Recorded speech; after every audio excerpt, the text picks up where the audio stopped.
যে 15 বছরের জঞ্জাল একদিনে পরিষ্কার হবে না। আজকে সভাটাই তো হচ্ছে গণ অভ্যুত্থান, যার ফলে যারা 1000 বেশি বুকে বুলেট নিয়ে নিহত হয়েছে, তাদেরকে হত্যা করা হয়েছে, তাদের প্রত্যাশা পূরণের জন্য তারা আমাদেরকে ট্রাস্টি হিসাবে এখানে রেখেছে। সেজন্য আমাদের এটা একটা বড় আমানত, সেটা আমাদের পালন করা আমাদের কর্তব্য। খোঁজ নিয়ে দেখলাম যে আজ পর্যন্ত বিশেষজ্ঞদেরকে নিয়ে সরাসরি কোনো মিটিং হয়নি। যে মিটিং একটা হয়েছে বলা হচ্ছে, সেটা হচ্ছে ঢাকার সিটি এবং সিটি কর্পোরেশন নিয়ে নিজেদের মধ্যে একটা আলোচনা ইত্যাদি, যে জলাবদ্ধতা দূর করার জন্য কিছু পদ্ধতি গ্রহণ করা হবে। তো তার ফলাফলকে আমরা এখন পর্যন্ত যাই না।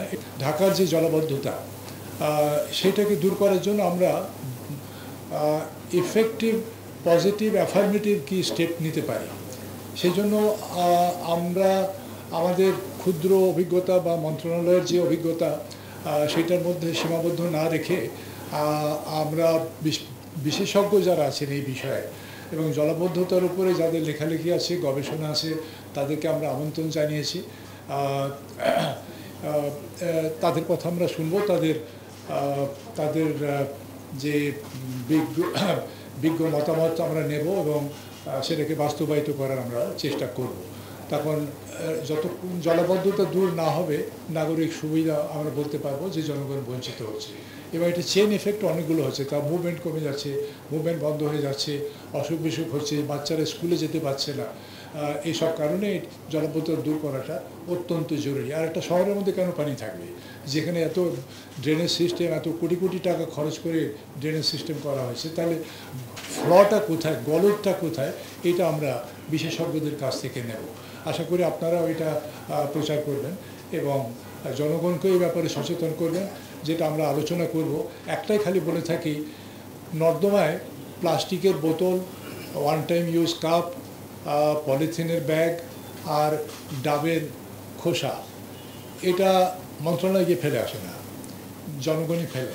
সেখানে তাদেরকে এই সচেতন করাটা, যে আমি 5টা পরিষ্কার করলাম, একটা আমার পরিচ্ছন্নতা কর্মী, কিন্তু ইতিমধ্যে আরও 50টা পড়লো, তো তাহলে আরও 45টার ব্যাকলগ থেকেই যাচ্ছে, যার পরিণতি এই আজকে আমরা জলাবদ্ধতা পাচ্ছি। তো সুতরাং এই ময়লা একদিনে পরিষ্কার হবে না, সেটাও আপনাদেরকে বিবেচনায় নিতে হবে, যে 15 বছরের জঞ্জাল একদিনে পরিষ্কার হবে না। আমরা সচেষ্ট হচ্ছি কিনা, মাঠে আর নামছি কিনা, এটা আপনারা দেখবেন। না দেখলে পয়েন্ট করে দেবেন যে এখানে কোনো কাউকে দেখা যায়নি, এখানে কোনো কাজ হচ্ছে না। এইভাবে যদি আপনাদের রিপোর্টটাও আসে, আমি বেশ কিছু বিশেষজ্ঞকে আমন্ত্রণ জানিয়েছি তাদের লেখা থেকে।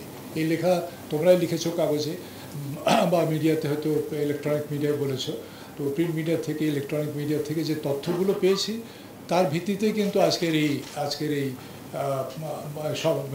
আলোচনা সভা, মতামত দেওয়ার সভা।